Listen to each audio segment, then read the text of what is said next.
me disfracé de mesera en la fiesta de fin de año de la empresa de mi marido. Entonces escuché al director financiero brindar, por la pareja del año y por la familia que está por venir. Cuando miré a mi marido, vi a su amante embarazada sentada en la silla que debería ser mía. Lo que revelé 15 minutos después destruyó su vida entera. Y créanme, después de 32 años de matrimonio, yo tenía las armas perfectas para hacerlo. Sigue mi historia hasta el final y comenta la ciudad desde donde me estás viendo para saber qué tan lejos ha llegado mi relato. Esa noche de diciembre, mientras servía copas de champán con un uniforme prestado y una peluca castaña que me picaba horriblemente, vi cómo se desmoronaba todo lo que había construido durante más de 3 décadas. La fiesta era en uno de esos salones elegantes del Hotel Presidente en la Ciudad de México, con luces doradas y mesas decoradas con flores blancas. Yo no tenía que estar allí sirviendo bebidas. Yo debería haber estado del brazo de mi marido, con mi vestido de gala, sonriendo para las fotografías corporativas. Pero una semana antes, había encontrado un mensaje en el teléfono de Roberto que me hizo sospechar algo terrible. Y cuando una sospecha así te carcome por dentro, necesitas verlo con tus propios ojos. El brindis del director financiero resonó en mis oídos como un trueno. Todos levantaron sus copas hacia Roberto y hacia esa mujer. Ella tenía 26 años. Era la nueva asistente de marketing, y su vientre abultado bajo ese vestido rojo era la prueba viviente de que mi matrimonio era una mentira. Vi cómo Roberto le acariciaba la mano, cómo la miraba con esa ternura que yo no veía en sus ojos desde hacía años. Y lo peor de todo es que nadie parecía sorprendido. Todos lo sabían, todos menos yo, la esposa oficial, la tonta que se había quedado en casa preparando tamales para la cena de Navidad, mientras su marido construía otra familia. Me llamo Guadalupe Rendón de Salazar. Tengo 64 años, aunque esa noche me sentí como si tuviera 100.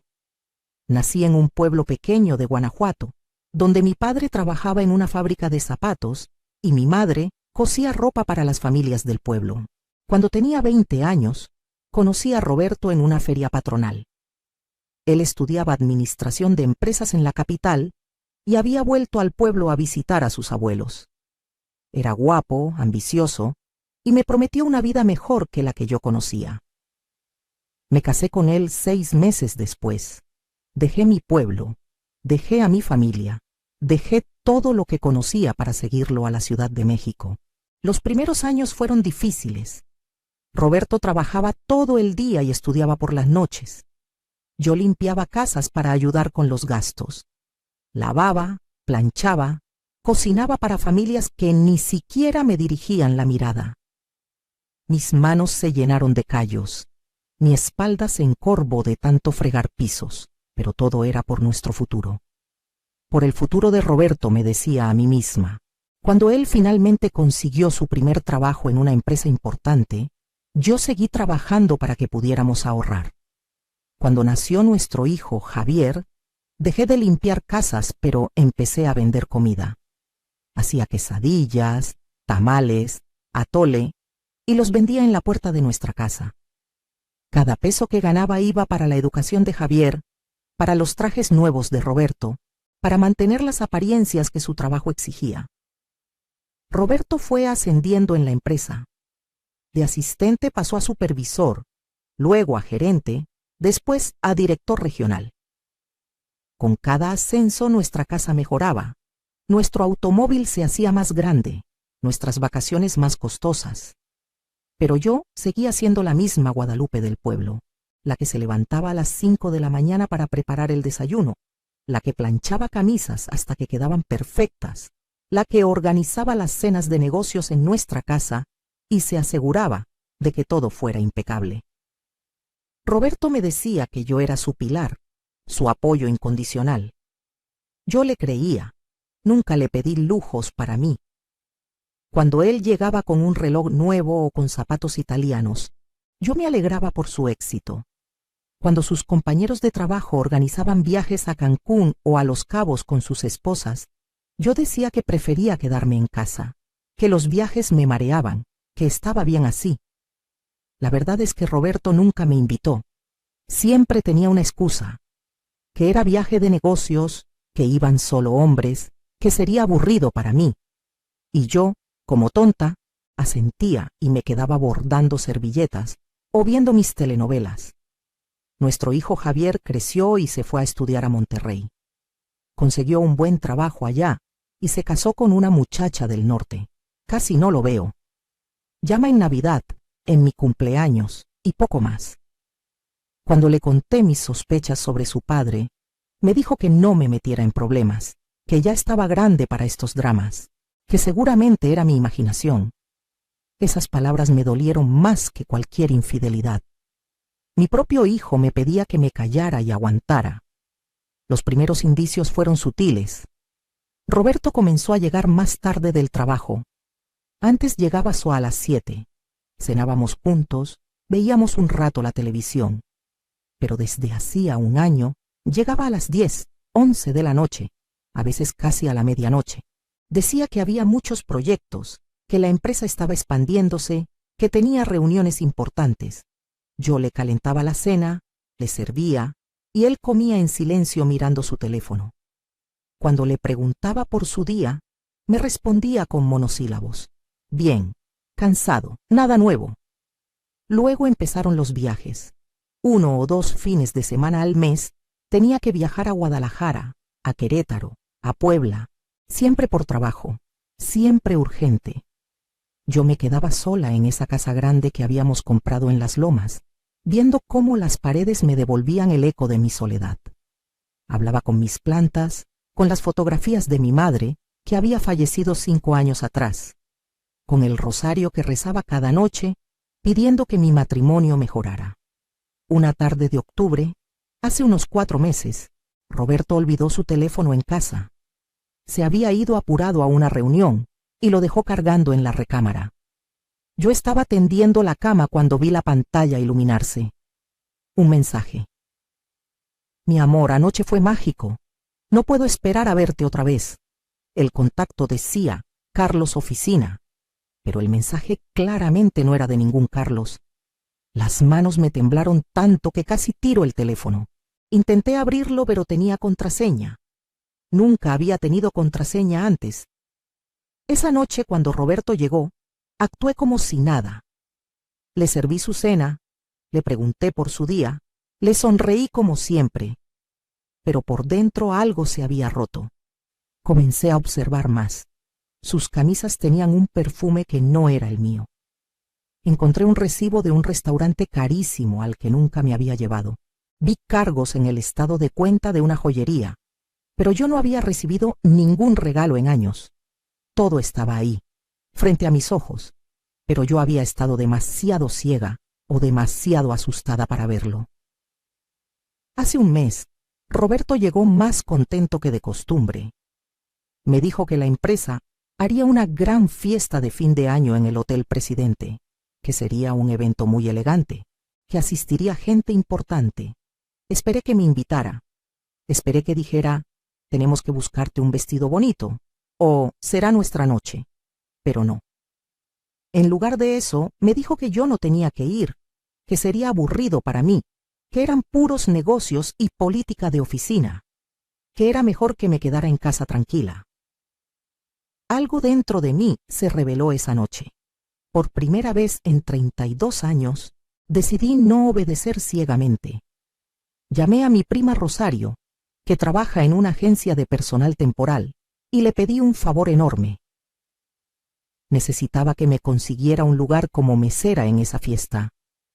Ella me miró como si me hubiera vuelto loca, pero cuando le conté mis sospechas, entendió. Me consiguió el uniforme, me prestó una peluca, incluso me dio consejos para que nadie me reconociera. Me dijo que me encorvara un poco, que caminara diferente, que evitara el contacto visual directo. La noche de la fiesta me vestí con el uniforme negro y blanco que usan las meseras. Me puse la peluca castaña, que me hacía ver 10 años más joven, o quizá solo diferente. Me maquillé de una forma que nunca lo hacía, con los labios más oscuros, las cejas más marcadas. Cuando me vi al espejo, Casi no me reconocí. Y eso era exactamente lo que necesitaba. Llegué al hotel 2 horas antes que los invitados. El coordinador del evento nos dio instrucciones rápidas. Teníamos que servir copas de champán, recoger platos, mantener las mesas limpias y, sobre todo, ser invisibles. La gente de este nivel no quiere ver meseras, quiere ver copas llenas y platos vacíos, dijo. No sabía lo equivocado que estaba. Esa noche, esta mesera vería y escucharía todo. Los invitados comenzaron a llegar a las 8. Hombres con trajes caros, mujeres con vestidos de diseñador, todos riendo y saludándose con esa falsedad que caracteriza a este tipo de eventos. Yo me moví entre ellos como un fantasma, llenando copas, recogiendo servilletas usadas, escuchando conversaciones que no estaban destinadas a mis oídos, y entonces lo vi entrar. Roberto llegó a las 8:30. Llevaba el traje azul marino que yo le había planchado esa misma mañana. Se veía guapo, distinguido, exitoso. El hombre con el que me había casado 32 años atrás, el padre de mi hijo, mi compañero de vida. Pero no estaba solo. Del brazo venía ella, la mujer del mensaje, del perfume en las camisas, de los recibos de restaurantes caros. Era joven, hermosa, con un vestido rojo que abrazaba sus curvas y ese vientre que ya no podía ocultar, embarazada. Debía tener unos 5 o 6 meses. Me acerqué a ellos con una bandeja de copas de champán. Pasé tan cerca que podía oler el perfume de Roberto, ese que yo le había regalado en su cumpleaños. Champán, ofrecí con voz suave, manteniendo la cabeza ligeramente agachada. Roberto tomó 2 copas sin siquiera mirarme. Le entregó una a ella, con una sonrisa que me partió el corazón. Nunca me había sonreído así a mí. Los observé durante la siguiente hora. Cómo él le acariciaba la espalda, cómo le susurraba cosas al oído que la hacían reír, cómo posaba su mano sobre su vientre con orgullo. Vi cómo los compañeros de trabajo se acercaban a felicitarlos, cómo las esposas de otros ejecutivos le tocaban la panza a ella deseándole suerte. Todos lo sabían. Era un secreto a voces. Todos menos la pobre Guadalupe que estaba en su casa, seguramente viendo televisión y esperando a que su marido regresara de su aburrida fiesta de negocios. La cena se sirvió a las 9:30. Yo ayudé a llevar los platos, a servir el vino, a retirar los cubiertos sucios. Me moví como autómata, con el corazón latiendo tan fuerte que pensé que todos podrían escucharlo. Roberto y ella estaban sentados en la mesa principal, junto al director general y al director financiero. Lugares de honor, lugares que correspondían a las parejas más importantes de la empresa. Después del postre, el director financiero, un hombre gordo llamado Ernesto Villalobos, que había cenado varias veces en mi casa, se puso de pie con su copa en alto. El salón se quedó en silencio. Quiero hacer un brindis especial esta noche, comenzó con voz potente. Este año ha sido excepcional para nuestra empresa, y gran parte de ese éxito se debe al trabajo incansable de nuestro director de operaciones, Roberto Salazar. Todos aplaudieron.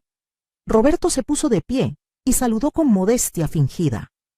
Ernesto continuó. Pero esta noche no solo celebramos los éxitos profesionales de Roberto, sino también su felicidad personal. Todos hemos visto cómo ha florecido en estos últimos meses, y sabemos que gran parte de esa alegría se debe a la hermosa mujer que está a su lado. Sentí que me faltaba el aire. Ernesto levantó su copa aún más alto y dijo las palabras que me destrozaron. Por la pareja del año y por la familia que está por venir. Que este bebé llegue con mucha salud y que ustedes sean muy felices. ¡Salud! El salón entero brindó. ¡Salud!, gritaron todos al unísono. Roberto besó a esa mujer en los labios, frente a todos, sin vergüenza alguna. Ella se ruborizó, se llevó las manos al vientre y sonrió con esa felicidad que solo una mujer embarazada puede tener.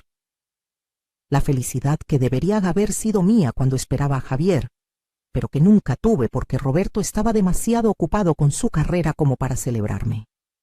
Me retiré a la cocina antes de que alguien notara las lágrimas que comenzaban a rodar por mis mejillas. Una de las otras meseras, una muchacha joven llamada Lupita, me preguntó si estaba bien. Le dije que solo era el calor, que necesitaba un momento. Me mojé la cara con agua fría, respiré profundo y tomé una decisión. No iba a derrumbarme, no todavía. Primero iba a ver hasta dónde llegaba esta farsa. Regresé al salón justo cuando comenzaba la música. Una banda tocaba canciones románticas y la pista de baile se llenó de parejas. Roberto bailó con ella, por supuesto. La sostuvo cerca, cuidadoso con su vientre, mirándola como si fuera lo más preciado del mundo. Yo nunca le importé así. Cuando estaba embarazada de Javier, Roberto siguió trabajando hasta tarde, siguió con sus reuniones. Apenas estuvo presente en el parto porque tenía una presentación importante al día siguiente. Mientras recogía copas vacías cerca de su mesa, escuché parte de una conversación que mantenía con otro ejecutivo. ¿Ya le dijiste a tu esposa?, preguntó el otro hombre. Roberto se rió. ¿Para qué? Guadalupe vive en su propio mundo, no se entera de nada. Además, ya está vieja, ya cumplió su función, me dio un hijo, me cuidó la casa todos estos años, pero una relación así se vuelve aburrida. No hay pasión, no hay emoción. Con Daniela es diferente. Ella me hace sentir vivo otra vez. Daniela, así se llamaba. La mujer que estaba destruyendo mi matrimonio tenía nombre. Daniela. Seguí caminando como si no hubiera escuchado nada, pero cada palabra se grabó a fuego en mi memoria. Ya estaba vieja. Ya cumplí mi función. Aburrida. Sin pasión. En ese momento algo cambió en mí. La tristeza se transformó en algo diferente, en rabia fría, calculada, en determinación. Roberto no sabía con quién se había metido. Pensaba que yo era la pobre Guadalupe del pueblo, la esposa sumisa, la que aguantaba todo con tal de no quedarse sola. Pero había cosas sobre mí que Roberto nunca se molestó en averiguar. Secretos que había guardado todos estos años porque nunca fueron necesarios. Hasta ahora. Cuando mi madre murió hace 5 años, me dejó una herencia que Roberto desconocía. Mi madre había sido dueña de varios terrenos en Guanajuato que ella había heredado de sus padres. Cuando el pueblo creció y llegaron desarrolladores inmobiliarios, esos terrenos se volvieron muy valiosos. Mi madre los vendió poco antes de morir y me dejó todo a mí, con una condición, que nunca le dijera a Roberto. Ese hombre te va a fallar algún día, me dijo en su lecho de muerte. Y cuando lo haga, vas a necesitar tener tu propio dinero. No cometas el error de depender completamente de un hombre. En ese momento pensé que mi madre estaba siendo injusta con Roberto, que ella nunca lo había comprendido, pero guardé el secreto de todas formas. El dinero lo puse en una cuenta bancaria a mi nombre, en un banco diferente al que usábamos Roberto y yo. Nunca lo toqué. Ahí estaba, creciendo con intereses, esperando. Eran más de 4 millones de pesos. Una fortuna para alguien como yo. Además de eso, mi madre me había enseñado algo que Roberto tampoco sabía. Ella había trabajado durante años como secretaria de un abogado en el pueblo, y me enseñó sobre leyes, sobre contratos, sobre bienes gananciales. Me explicó que todo lo que se adquiere durante el matrimonio pertenece a ambos cónyuges por igual, sin importar quién lo haya pagado. La casa de las lomas, el coche del año, la cuenta de ahorros de Roberto, las inversiones que él creía tan secretas, todo eso era tanto mío como de él. Y había una cosa más que Roberto ignoraba por completo. Yo conocía a su jefe, no al director financiero que había hecho el brindis, sino al verdadero jefe, al dueño de la empresa, don Armando Cortés. Lo conocía porque era del mismo pueblo que yo. Habíamos crecido juntos, habíamos ido a la misma escuela primaria. Cuando él se hizo rico y exitoso en la Ciudad de México, nunca olvidó sus raíces. Cada año volvía al pueblo para las fiestas patronales y siempre me buscaba para saludarme, para recordar los viejos tiempos. Me tenía un cariño especial, porque yo había sido amable con él cuando otros niños se burlaban de su pobreza. Don Armando no estaba en la fiesta esa noche. Había viajado a España por negocios, pero yo tenía su teléfono personal. Me lo había dado años atrás diciéndome: Guadalupe, si algún día necesitas algo, lo que sea, me llamas. Eres de las pocas personas buenas que quedan en este mundo. Nunca lo había llamado, pero esa noche, viendo a mi marido celebrar a su amante embarazada frente a toda la empresa, supe que había llegado el momento de cobrar ese favor. Salí del salón discretamente y me dirigí al baño. Me encerré en uno de los cubículos y saqué mi teléfono celular. Eran las 11 de la noche en México, lo que significaba que eran las 6 de la mañana en España. Don Armando era madrugador. Probablemente ya estaría despierto. Marqué su número con manos temblorosas. Contestó al tercer timbrazo. ¿Bueno? Su voz sonaba alerta, no somnolienta. Don Armando, soy Guadalupe, Lupita del pueblo, dije usando mi apodo de infancia. Lupita, qué sorpresa, ¿todo está bien? ¿Pasó algo con tu familia? La preocupación genuina en su voz casi me hace llorar. No, don Armando, mi familia está bien, pero necesito pedirle un favor muy grande, y necesito que me prometa que esto queda entre nosotros. Hubo una pausa. Sabes que puedes confiar en mí. Dime qué necesitas. Le conté todo. Le hablé de Roberto, de la amante embarazada, de la fiesta donde me estaban celebrando su nueva familia, mientras yo, la esposa legítima, servía copas disfrazada de mesera. Le conté sobre el brindis del director financiero, sobre cómo todos en la empresa lo sabían y lo aceptaban como si fuera lo más normal del mundo. Don Armando escuchó en silencio. Cuando terminé, hubo una pausa larga. Luego escuché algo que sonó como un puño golpeando una mesa. Lupita, esto es inaceptable. Roberto Salazar trabaja en mi empresa, representa mis valores, y esto es una falta de respeto no solo hacia ti, sino hacia la institución del matrimonio, hacia la decencia básica. Dame 15 minutos. Voy a hacer unas llamadas. Don Armando, yo no quiero que lo despida todavía, le dije rápidamente. Quiero que me ayude con algo diferente. Quiero que esto sea público, que todos vean quién es realmente Roberto. Y después, quiero asegurarme de que no pueda quedarse con nada de lo que construimos juntos. Me escuché a mí misma diciendo estas palabras y apenas podía creer que salieran de mi boca. La Guadalupe sumisa había muerto. Había nacido una nueva. Entiendo perfectamente, dijo don Armando con un tono de aprobación. Déjamelo a mí. Regresa a esa fiesta y espera. Cuando yo te dé la señal, vas a tener tu momento. Colgamos. Me quedé en el baño unos minutos más, respirando profundo, preparándome para lo que vendría. Cuando regresé al salón, la fiesta continuaba. Roberto y Daniela ahora estaban sentados en su mesa, rodeados de compañeros que los felicitaban y les hacían bromas sobre el bebé.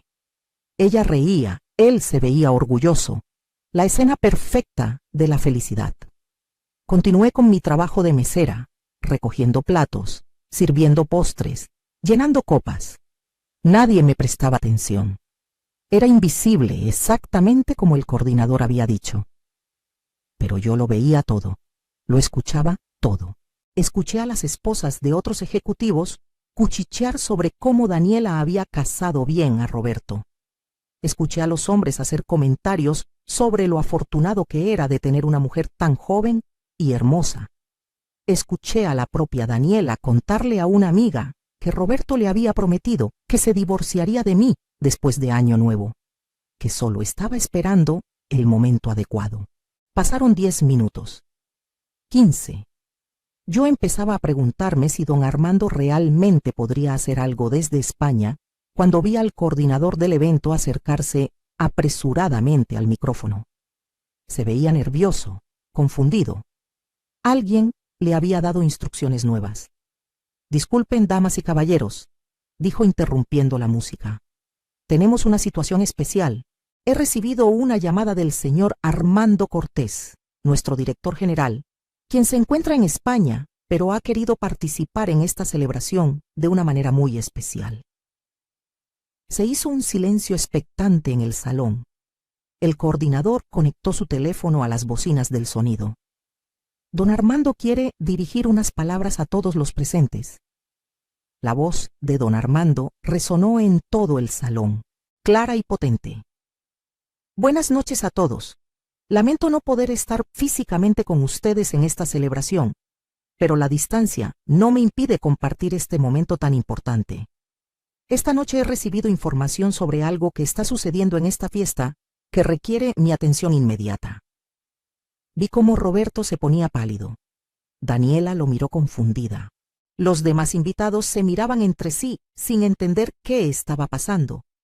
Don Armando continuó.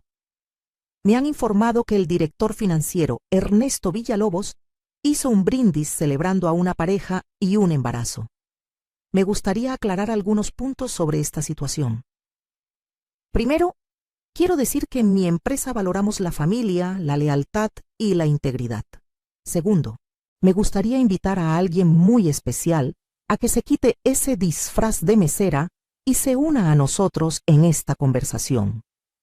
Guadalupe Rendón de Salazar, ¿podrías acercarte al micrófono, por favor? El salón entero giró para buscar a esa Guadalupe entre los invitados.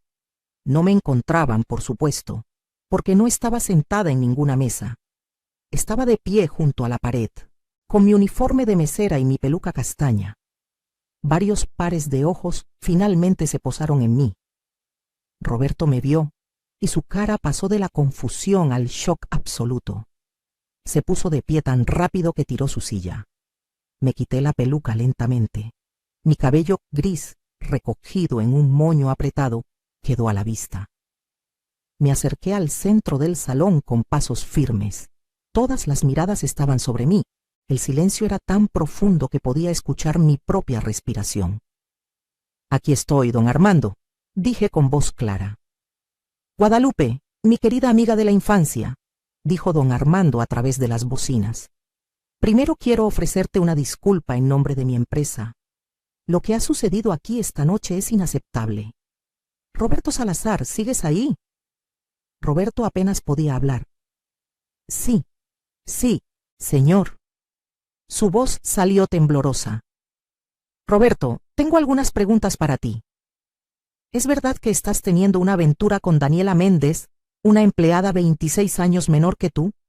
¿Es verdad que ella está embarazada de ti? ¿Y es verdad que hiciste todo esto a espaldas de tu esposa legítima, con quien llevas 32 años casado? El silencio de Roberto fue ensordecedor. Daniela comenzó a llorar. Ernesto Villalobos parecía querer que se lo tragara la tierra. Don Armando no esperó respuesta. Tu silencio lo dice todo. Déjame informarte de algunas cosas, Roberto. Primero, a partir de este momento quedas suspendido sin goce de sueldo mientras Recursos Humanos investiga tu relación inapropiada con una subordinada, lo cual viola nuestro código de ética empresarial. Segundo, todos tus bonos de fin de año quedan cancelados. Tercero, la camioneta que usas y que está a nombre de la empresa deberá ser devuelta mañana mismo. Roberto se dejó caer en su silla. Daniela sollozaba abiertamente. Los demás invitados estaban petrificados. Don Armando continuó, pero ahora dirigiéndose a mí. Guadalupe, he contactado a mi abogado personal, el licenciado Ramírez. Él estará en tu casa mañana a primera hora para ayudarte con lo que necesites. Divorcio, división de bienes, lo que tú decidas. Sus honorarios corren por mi cuenta. Es lo menos que puedo hacer por la niña que compartió su torta conmigo en mi cumpleaños número 7, cuando nadie más quiso venir a mi fiesta. Sentí las lágrimas correr por mis mejillas, pero esta vez no eran de tristeza. Eran de gratitud, de alivio, de justicia. Gracias, don Armando, logré decir. Y una cosa más, agregó él. Ernesto Villalobos, tú que hiciste ese brindis tan inapropiado celebrando el adulterio de tu compañero, también quedas suspendido. Claramente tu juicio moral no está a la altura de lo que esta empresa requiere. Ahora, Guadalupe, el micrófono es tuyo. Si hay algo que quieras decir, este es tu momento. Tomé el micrófono con manos temblorosas. Miré a Roberto, luego a Daniela. después a todos los invitados que me observaban con una mezcla de shock y vergüenza. 32 años, comencé. 32 años lavé tu ropa, Roberto. Planché tus camisas hasta que brillaban. Cociné tus comidas favoritas. Crié a tu hijo prácticamente sola porque tú siempre estabas demasiado ocupado. Limpié casas ajenas para que tú pudieras terminar tu carrera. Vendí comida en la calle para pagar tus trajes, tus zapatos, tu imagen. Mi voz se hizo más fuerte. Me quedé callada cuando dejaste de mirarme. Me quedé callada cuando dejaste de tocarme. Me quedé callada cuando comenzaste a llegar tarde. Me quedé callada porque creía que eso era lo que una buena esposa debía hacer. Aguantar, soportar, sacrificarse. Pero esta noche, viendo cómo celebrabas a tu amante embarazada, cómo la presentabas con orgullo mientras yo debía quedarme escondida en casa, me di cuenta de algo. No soy yo la que debería sentir vergüenza. Eres tú. Roberto intentó hablar, pero levanté la mano para detenerlo. No, ahora me toca a mí hablar. Tú me dijiste a tu amigo que yo ya estaba vieja, que ya había cumplido mi función, que era aburrida. ¿Sabes qué, Roberto? Tienes razón en algo. Soy vieja. Tengo 64 años y cada arruga de mi cara cuenta una historia de sacrificio que hice por ti. Pero me equivoqué en pensar que esos sacrificios me hacían noble. Lo único que hicieron fue permitir que un hombre mediocre como tú se sintiera importante. Daniela me miraba con los ojos muy abiertos.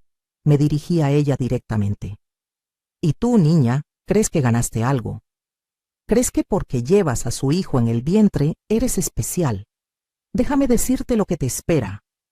Cuando ese bebé nazca y tú también tengas arrugas, cuando tu cuerpo ya no sea joven y firme, cuando tengas que quedarte despierta toda la noche con un niño enfermo, mientras él dice que tiene reuniones importantes, entonces entenderás. Entonces sabrás que hombres como Roberto no aman a las mujeres. Aman lo que las mujeres pueden hacer por ellos, y cuando ya no pueden hacerlo, las reemplazan. El salón estaba en silencio absoluto. Continué. Pero hay algo que ninguno de ustedes sabe, algo que ni siquiera tú sabes, Roberto. Resulta que tu esposa vieja y aburrida no es tan tonta como pensabas. Tengo mi propio dinero. Millones que heredé de mi madre y que nunca te mencioné. Tengo contactos que tú no imaginas. Y tengo derechos legales sobre la mitad de todo lo que has ganado en estos 32 años, porque estábamos casados bajo régimen de sociedad conyugal. Vi cómo la cara de Roberto pasaba del shock al pánico. La casa de las Lomas, mitad mía. Tus ahorros, mitad míos. Tus inversiones, mitad mías. Y lo mejor de todo es que cuando me divorcié de ti, no voy a necesitar ni un peso de lo tuyo porque tengo lo mío. Pero lo voy a tomar de todas formas, no porque lo necesite, sino porque me lo gané. Me lo gané limpiando tus porquerías durante 32 años. Me volví hacia el resto de los invitados. A todos ustedes que lo sabían, que veían lo que estaba pasando y se callaron, que brindaron por su nueva familia como si yo no existiera, quiero decirles algo. Esto es lo que está mal en nuestra sociedad. Celebramos a los hombres que abandonan a las esposas que los apoyaron en sus peores momentos. Celebramos a las jovencitas que destruyen hogares. Y humillamos a las mujeres que se sacrificaron, que se entregaron, que creyeron en el amor y la lealtad. Dejé el micrófono sobre la mesa más cercana. Me quité el uniforme de mesera, bajo el cual llevaba puesto un vestido negro sencillo, pero elegante, que había traído en mi bolso. Me solté el cabello y me paré frente a Roberto una última vez. Mañana empiezo los trámites de divorcio. Espero que tú y tu nueva familia sean muy felices con lo poco que les quede cuando mis abogados terminen. Y Daniela, miré a la muchacha sollozante. Que tengas un lindo bebé. Vas a necesitar toda la suerte del mundo criándolo con un padre como Roberto. Caminé hacia la salida con la cabeza en alto. Detrás de mí, el salón explotó en murmullos y exclamaciones. Escuché a Roberto llamarme gritando: «Guadalupe, espera, podemos hablar de esto». Pero no me detuve. Ya habíamos hablado suficiente, o más bien, él había hablado y yo había escuchado durante 32 años. Ahora era mi turno de actuar. Cuando llegué al estacionamiento del hotel, me recargué contra un coche y finalmente me permití temblar. Todo mi cuerpo se sacudía, no de miedo, sino de adrenalina pura. Acababa de hacer algo que jamás imaginé posible. La Guadalupe del pueblo, la esposa sumisa, la que siempre agachaba la cabeza, acababa de rugir. Mi teléfono sonó. Era don Armando. Lupita, estoy muy orgulloso de ti. Eso fue increíble. El licenciado Ramírez estará en tu casa mañana a las 9 de la mañana. Ya le di toda la información que necesita. Va a asegurarse de que obtengas todo lo que te corresponde y más. Don Armando, no sé cómo agradecerle. Mi voz se quebró. No tienes que agradecerme nada. Tú me enseñaste cuando éramos niños que la bondad existe. Ahora yo te estoy enseñando que la justicia también. Descansa esta noche. Mañana empieza tu nueva vida. Tomé un taxi de regreso a la casa de las Lomas. Durante el trayecto, miré por la ventana las luces de la ciudad. La misma ciudad donde había llegado con 20 años, asustada y enamorada, creyendo que mi futuro estaba atado al de Roberto. Qué equivocada estaba. Mi futuro siempre había sido mío. Solo me había tomado 64 años darme cuenta. Llegué a casa pasada la medianoche. La casa estaba oscura y silenciosa. Recorrí las habitaciones, viendo todo con ojos nuevos. Esa sala que había limpiado miles de veces.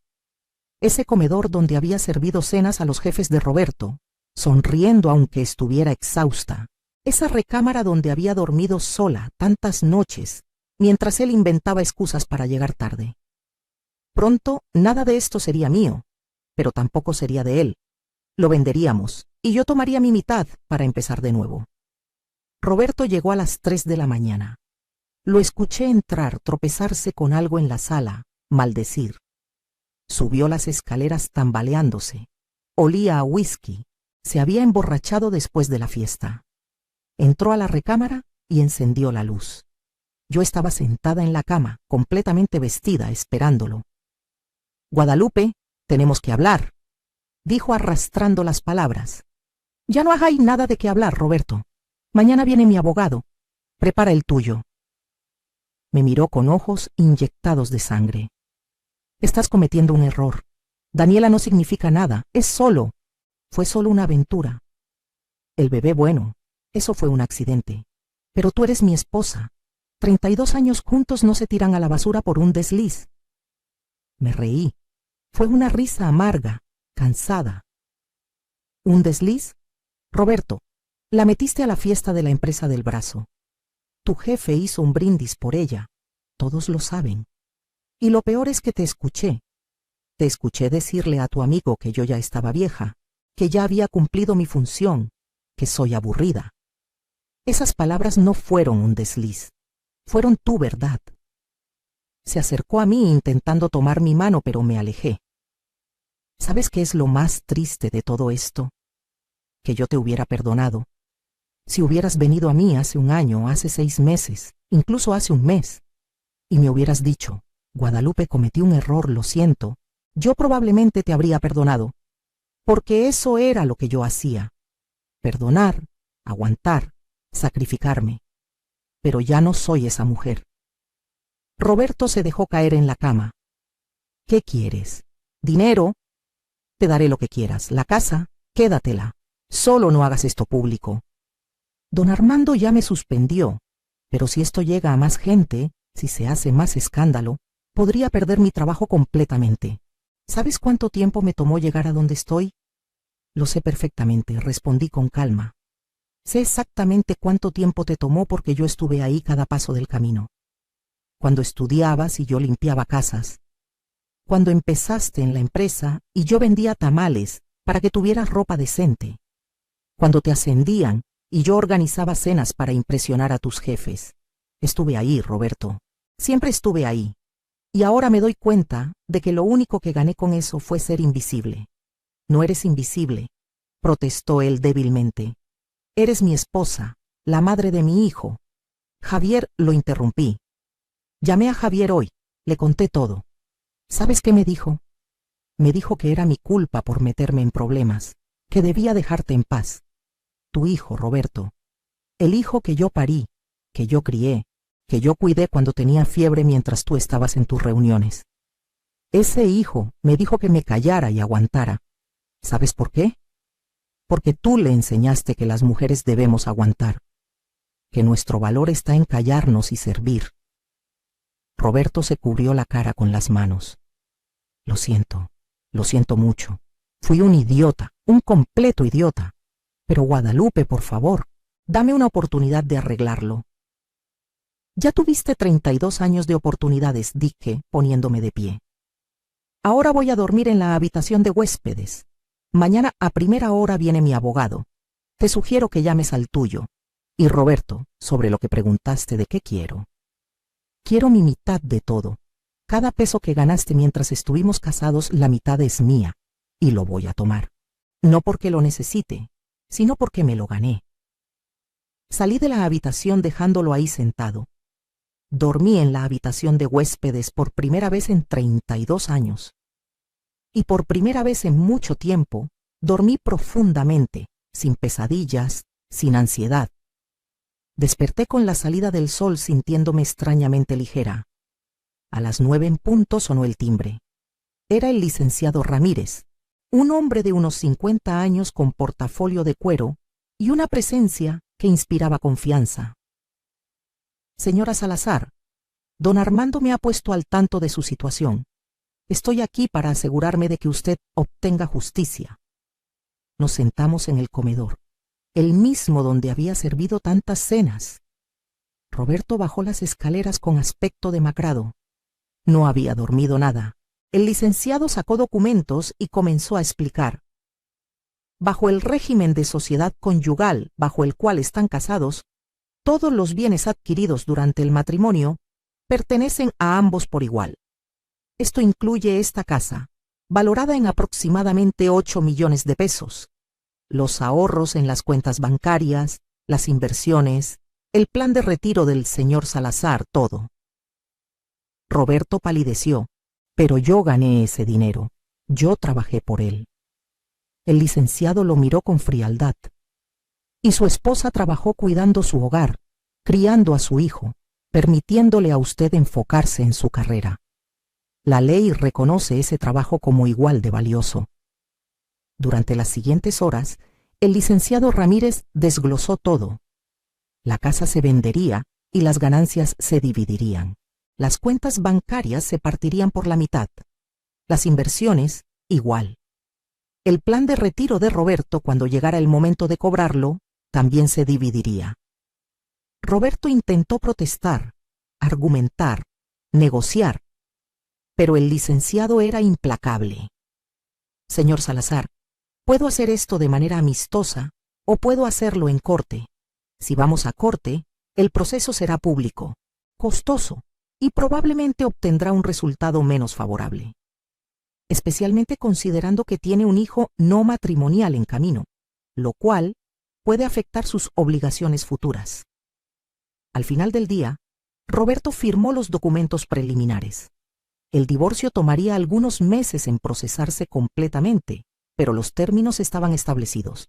Yo obtendría aproximadamente 6 millones de pesos de la división de bienes, más una pensión alimenticia temporal de 30,000 pesos mensuales durante 2 años mientras me ajustaba a mi nueva situación. El licenciado Ramírez sabía que yo no necesitaba ese dinero gracias a mi herencia, pero dijo que era el principio de la cosa. Roberto se mudó a un departamento rentado. Daniela, según supe después, lo dejó cuando se enteró de que ya no tenía el puesto alto en la empresa ni el dinero que ella pensaba. El bebé nació 4 meses después, un niño. Roberto tuvo que reconocerlo legalmente y pagar manutención. Escuché que trabaja ahora en una empresa más pequeña, con un puesto menos importante y la mitad del salario que tenía antes. Don Armando lo despidió definitivamente 2 meses después de la fiesta, cuando la investigación interna confirmó que Roberto había estado usando recursos de la empresa para sus citas con Daniela. Ernesto Villalobos, El que hizo el brindis también fue despedido. Aparentemente don Armando decidió limpiar su empresa de hombres con valores cuestionables, como él lo expresó. La historia se regó por toda la industria. Roberto se volvió una especie de ejemplo de lo que no se debe hacer. Su carrera, que había construido durante 30 años, se desmoronó en meses. Yo vendí la casa de las Lomas. Con el dinero de la venta, más mi herencia, más las inversiones que el licenciado Ramírez me ayudó a hacer, terminé con casi 11 millones de pesos, más dinero del que jamás imaginé tener. Compré un departamento bonito en La Condesa, un barrio que me encanta porque está lleno de vida, de cafés, de librerías. Es mucho más pequeño que la casa de las Lomas, pero es mío, completamente mío. Empecé a hacer cosas que siempre quise hacer, pero nunca me permití. Me inscribí en clases de pintura. Descubrí que se me da bien pintar paisajes. Empecé a ir al gimnasio y a cuidar mi salud. Bajé peso, no por vanidad, sino porque quería sentirme fuerte. Me hice un nuevo corte de cabello, moderno y favorecedor. Compré ropa que me gustaba, no ropa práctica para limpiar casa, sino vestidos, blusas de colores, zapatos bonitos. Hace 3 meses conocí a un grupo de mujeres en mi clase de pintura. Todas divorciadas, todas mayores de 50, todas con historias similares a la mía. Nos hicimos amigas. Salimos a comer, vamos al cine, viajamos juntas. El mes pasado fuimos a Oaxaca y fue la primera vez que viajé por placer y no por obligación. Comimos mole, visitamos ruinas zapotecas, compramos artesanías. Me reí más en esos 5 días que en los últimos 10 años de mi matrimonio. Javier, mi hijo, eventualmente vino a visitarme. Le tomó meses procesar lo que había pasado. Al principio estaba furioso conmigo por destruir a su padre, pero cuando vio mi departamento nuevo, cuando vio lo feliz que estaba, cuando le conté sobre mis clases y mis amigas y mis viajes, algo cambió. Me dijo: «Mamá, nunca te había visto así, nunca te había visto. ¡Viva!». Esas palabras me hicieron llorar, pero fueron lágrimas buenas. Mi relación con Javier está sanando lentamente. Ya no hablamos solo en Navidad. Me llama cada semana. Vino a visitarme el mes pasado con su esposa, y por primera vez sentí que realmente me veía. No como la mamá que cocinaba y limpiaba, sino como Guadalupe, una persona con sus propios sueños e intereses. Don Armando regresó de España y me invitó a comer. Me llevó a uno de los restaurantes más elegantes de la ciudad. El mismo tipo de lugar al que Roberto llevaba a Daniela, pero nunca a mí. Don Armando me dijo que estaba orgulloso de mí, que había mostrado más valor en esa noche que la mayoría de la gente muestra en toda su vida. Me ofreció un trabajo en su empresa, en el Departamento de Recursos Humanos, ayudando a crear políticas contra el acoso y las relaciones inapropiadas en el lugar de trabajo. Acepté. Ahora, a mis 64 años, tengo mi primer trabajo corporativo real, y me encanta. Han pasado 8 meses desde aquella noche en la fiesta, 8 meses desde que me disfracé de mesera y descubrí la traición de mi marido, 8 meses desde que encontré mi voz y mi fuerza. La gente me pregunta si me arrepiento de la forma en que manejé las cosas, si no hubiera sido mejor hacerlo en privado, con menos escándalo. Mi respuesta siempre es la misma: no. Durante 32 años, Roberto me mantuvo en las sombras. Me hizo sentir que mi único valor estaba en servir, en callar, en ser invisible. Esa noche, frente a todos sus colegas, frente al amante que pensó que podía tomar mi lugar, reclamé mi existencia. Les mostré que yo importaba, que mi vida tenía valor, que no iba a desaparecer silenciosamente para hacerles las cosas más cómicas. ¿Fue dramático? Absolutamente. ¿Fue público? Sin duda. ¿Fue necesario? Para mí sí, porque no se trataba solo de castigar a Roberto o de recuperar mi dinero. Se trataba de recuperarme a mí misma, de mostrarle al mundo y, más importante, de mostrarme a mí misma que la Guadalupe del pueblo, la que todos subestimaron, tenía garras. Hay días difíciles todavía. Días en que la soledad pesa, en que me pregunto si hice lo correcto, en que extraño la familiaridad de mi antigua vida, aunque esa vida me estuviera matando lentamente. Pero esos días son cada vez menos, y cada vez que vienen me recuerdo a mí misma esa noche. Me recuerdo quitándome la peluca, tomando el micrófono, diciendo mi verdad frente a todos. Me recuerdo a Roberto, pálido y tembloroso, dándose cuenta de que la mujer que pensó que podía descartar tan fácilmente era mucho más fuerte de lo que jamás imaginó. A las mujeres que están leyendo esto, especialmente a las de mi generación, las que crecimos creyendo que nuestro valor estaba en el sacrificio y el silencio, quiero decirles algo. Nunca es demasiado tarde para defenderte. Nunca es demasiado tarde para exigir respeto.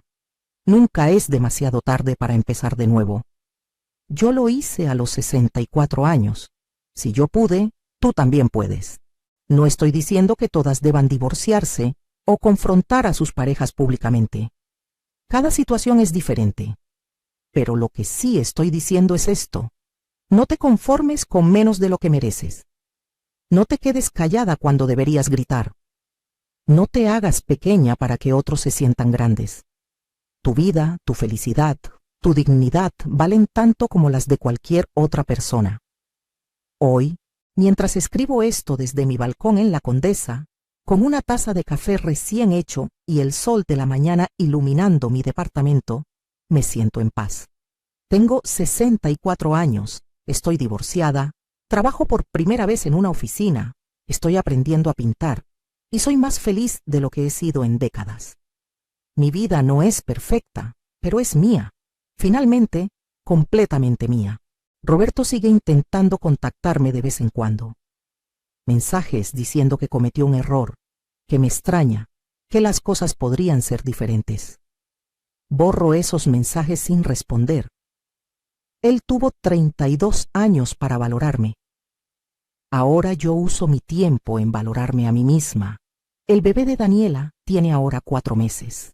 Me enteré por conocidos mutuales que ella se fue a vivir con sus padres porque no puede pagar la manutención del niño sola y lo que Roberto le da no es suficiente. Parte de mí siente lástima por ella. Es joven, tiene un hijo pequeño y probablemente está descubriendo que el hombre que parecía tan exitoso y atractivo no es ni la mitad de lo que aparentaba ser. Pero solo parte de mí. La otra parte recuerda que ella sabía que él estaba casado y decidió continuar de todas formas. En cuanto a las amistades que compartía con Roberto, la mayoría desapareció. Resulta que eran sus amigos, no míos. Las esposas de sus colegas que solían venir a mi casa a tomar té, dejaron de llamar. Supongo que es incómodo mantener contacto con la mujer que expuso la hipocresía de todos en una fiesta corporativa. Pero está bien. Las amigas que tengo ahora, las mujeres de mi clase de pintura, son reales. Nos apoyamos, nos entendemos, celebramos nuestras victorias sin importar qué tan pequeñas sean. Mi prima Rosario, la que me ayudó a conseguir el uniforme de mesera, se convirtió en una de mis mejores amigas.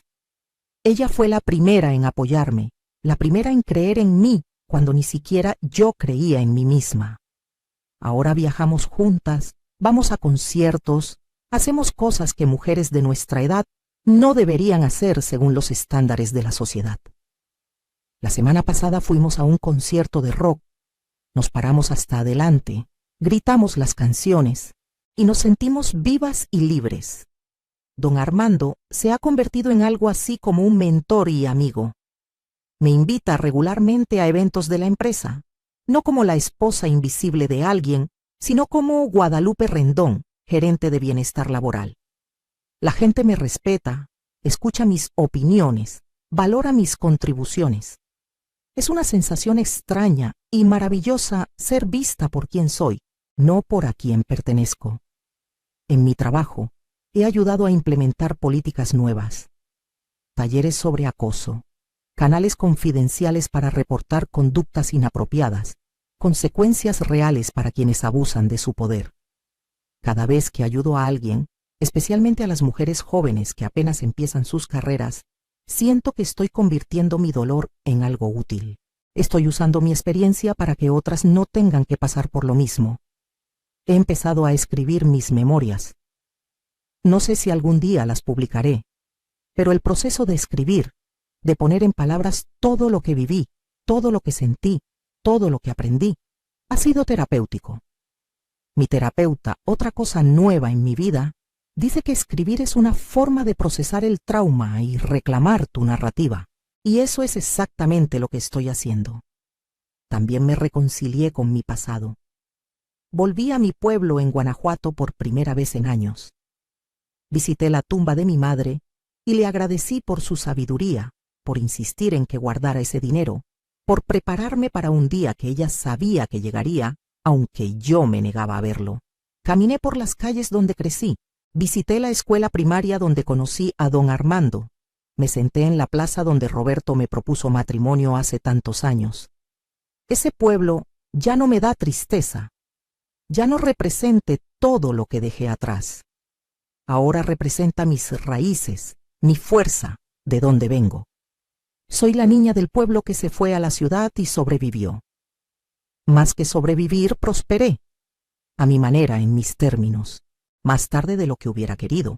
Pero finalmente lo hice. Alguien me preguntó hace poco si perdoné a Roberto. Es una pregunta complicada. No lo odio, si eso es lo que perdón significa. El odio requiere energía que prefiero usar en otras cosas. Pero tampoco lo excuso. Lo que hizo estuvo mal, punto. Traicionó mi confianza, despreció mi sacrificio, me hizo sentir invisible y sin valor. Eso no se borra con disculpas o arrepentimientos tardíos. Lo que sí hice fue perdonarme a mí misma. Me perdoné por quedarme tanto tiempo en una relación que no me nutría. Me perdoné por no ver las señales que probablemente estuvieron ahí durante años. Me perdoné por creer que mi valor estaba en qué tan bien podía servir a otros en lugar de en quién era yo como persona. Ese perdón propio fue el más difícil, pero también el más liberador. Hace un mes, en mi cumpleaños número 65, organicé una fiesta. Invité a mis nuevas amigas, a Rosario, a don Armando, a algunos compañeros del trabajo, incluso a Javier y su esposa. Fue en mi departamento, pequeño pero lleno de risas y vida. Todos trajeron platillos, bailamos salsa y cumbia, contamos historias, nos reímos hasta que nos dolió el estómago. En un momento de la noche, don Armando pidió silencio para hacer un brindis. Levantó su copa y dijo: «Por Guadalupe, la mujer más valiente que conozco, por su coraje, su fuerza y su increíble capacidad de reinventarse, por demostrar que nunca es tarde para reclamar tu vida». Todos brindaron por Guadalupe, y en ese momento, rodeada de personas que me valoraban, que me veían, que celebraban quién era yo y no lo que podía hacer por ellos, supe que había tomado la decisión correcta. Esa noche de diciembre, cuando me disfracé de mesera y descubrí la traición, pensé que mi vida se había acabado. Pensé que a mi edad, después de tantos años de matrimonio, no había futuro más allá del que había conocido. ¡Qué equivocada estaba! Mi vida no se acabó esa noche fue cuando finalmente comenzó. A Roberto le destruí su carrera, su reputación, su estabilidad financiera, pero no fue venganza, aunque sé que así lo ve él. Fue justicia.